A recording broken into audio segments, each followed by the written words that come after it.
What is up, ladies and gentlemen? Welcome to a new video. Today we have a really aggressive 100 plus kill game with the ZK383. If you're curious for the attachments that I use or specializations in Battle 5, they're on screen right now. This is my usual setup for the ZK with the rapid fire, faster reload.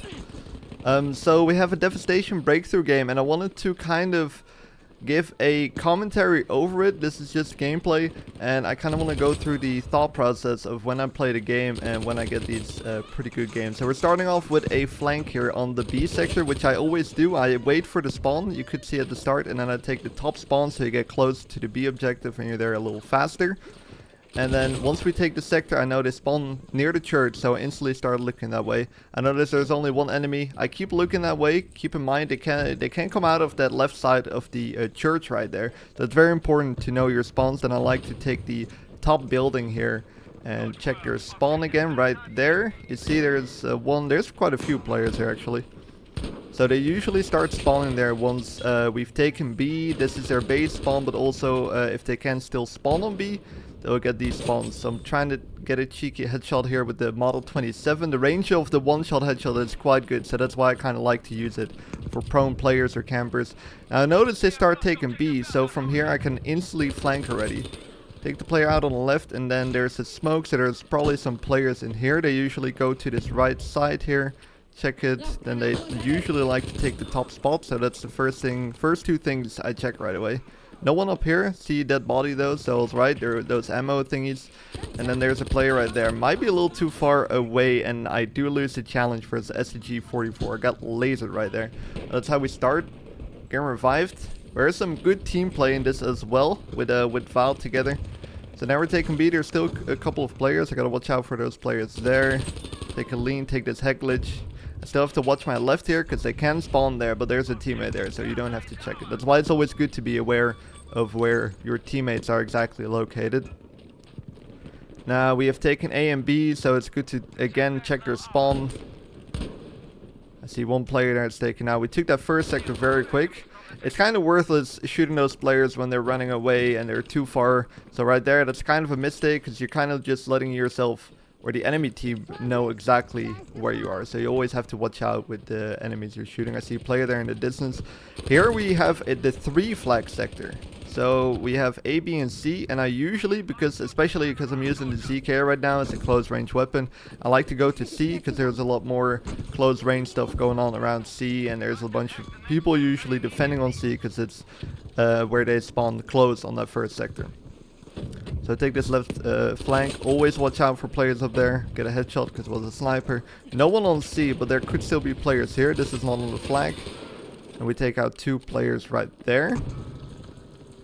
Check this, there usually are some players here. So I'm really just in this game checking spots where players usually are. And this is something you learn by playing the game a lot simply and playing it aggressive.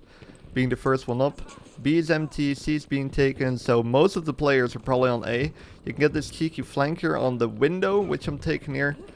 Check it. The only problem here, I'm using the ZK. It's not the best weapon for this open play, so I'm trying to still flank around, get the close range quarter situations going instead of just pushing up from A, because I find it very obvious, especially once you're on A and you're the only player there. The enemy team will notice that.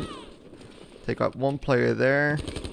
There's another player. I think I choked this gunfight, unfortunately. Completely missed all my shots.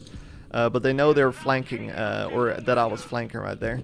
But if you push A up front, you'll instantly appear on the flag, so the enemy team instantly knows that they need to look behind them, because obviously there's the only place they're going to be. Usually on A here, they're checking the spawn, but now because we have C and B, it's very likely for the enemy team to also check behind them, which makes the game a little harder. Try and smoke it. Now we're trying to push up front, literally because what I said. There's some players on the left. Here I'm just literally smoking to get the close range gunfights going, because that's where the ZK obviously shines and kills a lot faster. There's also a player here on the left. There he is. Always remember where players are, even if you're not looking for them right away. And now this flank is going to be somewhat obvious. They also spawn behind me right now, so I have to be quick here. No smokes left anymore, would have been probably better, and there's a lot of players here. Try to take out the model, see if we can take out some players. There's one, One player on the prone. Now the team is pushing in, and there's still one player left on A. So I've got to be aware, check the corners. Usually if there's one player left on the objective, they're hiding. We took him out, get a cheeky double kill here. There's a sniper. Always get your ammo. Also refills your smoke grenades. When you're playing medic and you're using smokes, it's the best thing to have. Now we're getting into the hard section of this sector, because with 3 flags, it's very easy to defend, and they can easily rotate between flags. Take this head glitch. I smoke behind me right there, so I cannot get shot from C. So I use the smokes as well to just cover up angles if I'm getting shot from behind, or if it's possible to shoot me from behind, but I still want to look the other way. I just put a smoke behind me literally, and you kind of cover up the entire angle. Now you hope you can rely on audio in case somebody wants to sneak up to you. Well, so far a very good start, 25 in 2 at the moment. We lost B and C, but we have A, and I'm going to try and flank on C because most of my team is on B. So I'm trying to kind of figure out where a couple of my teammates are, but not most of them, because when there's the most teammates, it's also where the enemy team will be looking. So we're trying to be a little less obvious. My teammate died right there. I'm aware of that. Now there's a lot of players on C from different angles. I decided to not revive my teammate right there because they're probably watching him from the balcony, and I was right. One, there's 2, another player, and there we go. We took him out, and there's another one. Got super lucky right there with a shotgun. That's the one class you do not want to find right there. Surrounded by teammates, so I can play a little bit more aggressive, a little bit more risky.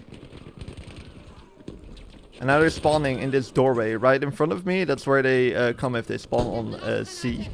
So gotta keep that in mind, get the cheeky 2 revives. The more players on the flag, the faster you'll cap it. So it's always worth getting those revives. One, get another one, do an ice skate here. The guy absolutely destroys me right there. With the ice skate, it's actually very hard to hit a player, but he managed to do that very well. I wasn't expecting that, but there's, again, what I said, a lot of teammates around, so you can play a little bit more risky and probably get picked up as well. Still around 2 or 3 enemies maybe on the objective. You can see it on the flag. Still player left. Gotta be aware there's enough teammates around. And there's the last player on C. Get another one. Now since we have all flags, they have to spawn base. I'm checking the C base spawn. I'm pretty sure they have 2 options to spawn in. They can either spawn behind this, or they can spawn outside of the church, of the main entrance, all the way in the back there where I was just looking. The player there, couldn't hear him until he started shooting. Okay, there's some smokes there. Not sure if they're from the enemy team or the friendly team. But with situations like that, it's always good to keep in mind that they could be from the enemy team. So it's literally letting you know there's some players there. I get the katana right there. If you shoot that little crate up in the sky, if it's still intact at least, there is a katana in there. You can only use it once for 1 life for 1 player. And I actually kind of go off here for an insane streak. I'll let you enjoy this.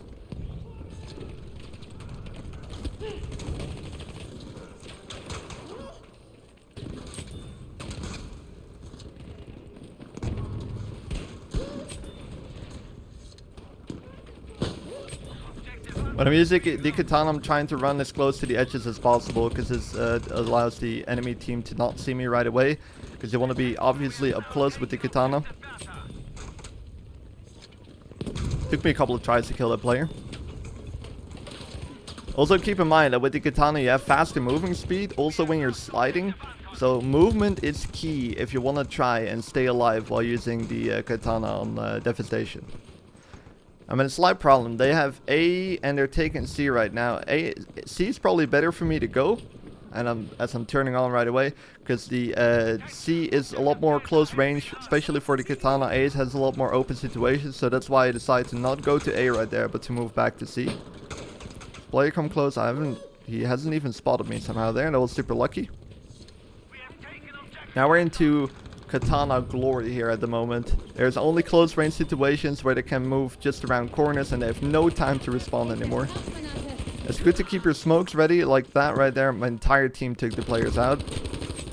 But also when you're using a katana, keep in mind you can just switch to your primary weapon if you're in situations like that. I saw a player close there running against the wall so he cannot see me.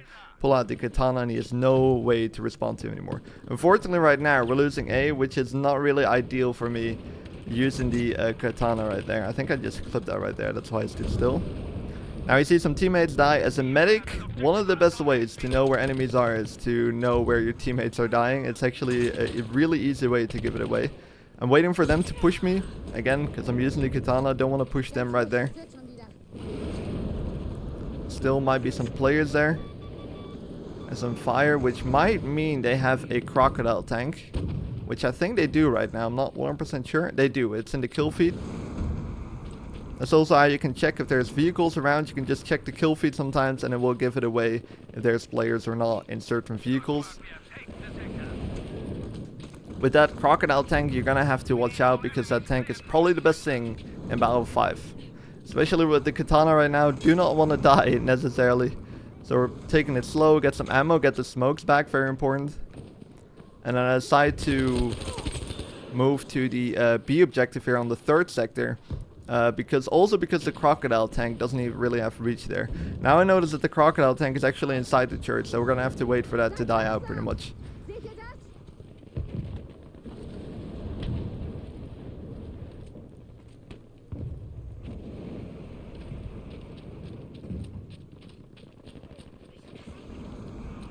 I notice my teammate getting shot right there. Just waiting for the tank to die so I can push this player. There's a player shooting me behind. That was really dumb what I was doing right there. Standing in the open while I noticed that my teammate died.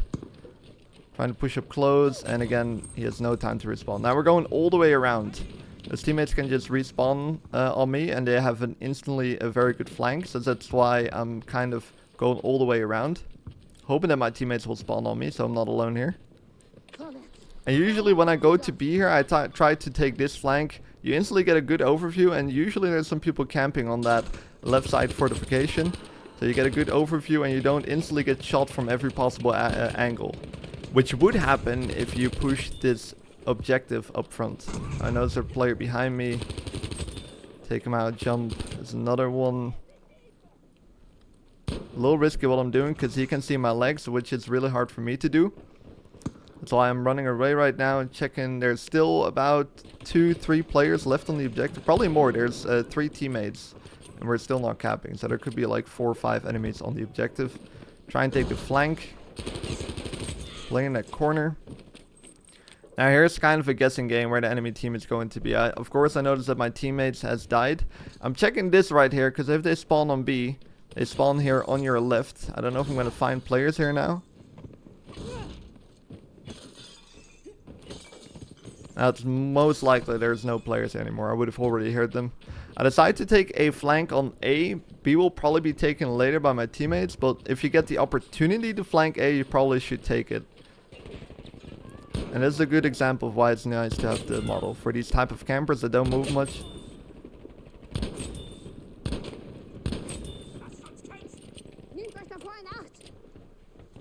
Get a good overview. Here you have to watch out for your right. There usually are some snipers camping in the base. It's very unlikely right now because we haven't taken A yet, so they could still be on A itself instead of in their base. Right now you can slowly see them move towards their base spawn. Unfortunately I lost that gunfire right there, which probably made me lose the katana.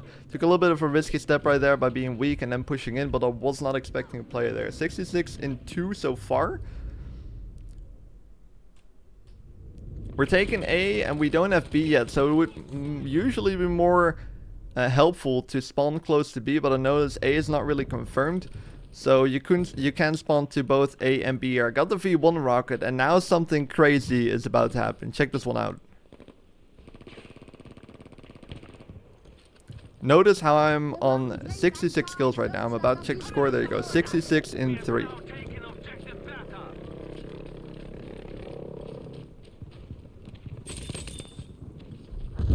And that right there was probably one of the biggest V1 rockets that I've ever had. That was 18 kills. We started on 66 and ended up on 84. I don't know how that was because I'm usually very unlucky with the V1 rockets on Devastation. But this one hit the right spot apparently. Over 4,000, maybe 5,000 points there. With one V1 rocket, the points are still going here. I was kind of in disbelief here at this point. 5.6k points from one V1 rocket. You could see me absolutely be in disbelief here, because I think I've only had, in the 5,000 hours I've played this game, I think I only had 3v1s, including this one, to have 18 kills. I've never had any more than that. Especially in Devastation, you would say it's very easy to get high kills on high kill v1s, but I've never seemed to be getting very lucky with it. Now I'm checking my left, there's a bunch of teammates on the left, so I hope the enemy team is checking that. I'm at a pretty bad location here, getting shot from a long distance. I should have probably built that situation a little sooner. As soon as I saw that guy and it was an open situation, the ZK doesn't fit that, so it's better to run away in those situations. Enemy team is taking A back. We have B pretty much confirmed. And notice my teammates flanking around. This is really what I like. When the squad mates are flanking around, you get some fast spawns into the action. I'll take that spawn, use some smokes here. I should have probably revived those players. Probably too busy trying to get a good position. And I'm starting to use the strike here as well, as we got some points left. Strike here is not usually that useful, as they can just take cover under the broken bridge here. Well, it hopefully does at least some damage, and it also prevents more enemies from getting onto the objective. So the strike can be used in many different ways. Now this is what I usually like to do here on A, even though the gun I have right now is not the best, because flanking around A this way gives you a lot of long range gunfight situations. Get some kills with the strike still. These are the risky kills. So now there's a player right there. I think I'm about to pick up this guy's weapon, because I know the FG is not very good, and there's a specific spot here. I took a little bit too long right there, by the way, to pick up the FG. If it's taking too long, you probably should just dodge this situation, but you can just climb up here. If you have a little bit of a longer range weapon, and the FG has a bipod as well, so this was a very good weapon to pick up, even though it only has 20 rounds. But here you can have a super nasty spot right there. While using medic now as well, so I have infinite heals. Just take it careful, because the snipers will try and take you out once they find out you're there. I think I'm about to use the bipod here so you can take a little bit more range. Right now, all I'm doing is preventing more enemies from reaching the objective. I'm not really killing players on the objective, but I'm preventing them from getting on the objective. Which also can be useful. So if you're killing players, keep in mind what you're doing, if it's useful or not. Some players you can just dodge if you don't want to kill them, because they're in super useless situations. Sometimes it's snipers in the back of the map. I always try to avoid getting too thirsty for those players, because usually killing those snipers in the back of the map, you kill them, they respawn, they're back at the same location. So right there, what I was doing, I wasn't looking really into their spawn, but I was looking for players that were pushing the objective once they started moving.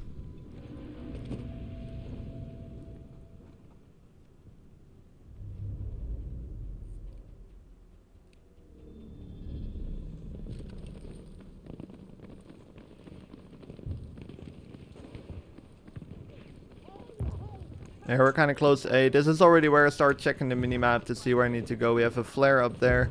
I think I'm going for the left spawn here. I'm not entirely sure. Now I'm going to push straight up ahead. With some smokes, of course. There's still 113 tickets left, so we don't have to hurry that much. But it's better to get a good position here already. There's a lot of teammates on the objective, which is good news for me. That means I can play a little bit more risky, a little bit more aggressive. I still decide to go for the left side flank here. Also because that means my team will be getting flanked. So it's always good to try and stop people that are flanking around. And we're back here. Now to notice that we're good on the objective. Try and get a Model 27 kill here. Well, now we're pretty much set on the objective. I can play a little bit more aggressive, push into their spawn. But I'm pretty sure that is going to be it for the game. 106 in the end right there with the ZK33. Hope you guys enjoyed that video. Thank you very much for watching this. Hope you guys kind of enjoy this type of video as well, where I'm going through my life thought process of how I play games. So I hope you learned something new as well. Subscribe if you haven't yet. We're getting close to 200,000 subscribers. And I hope to see you guys in the next video.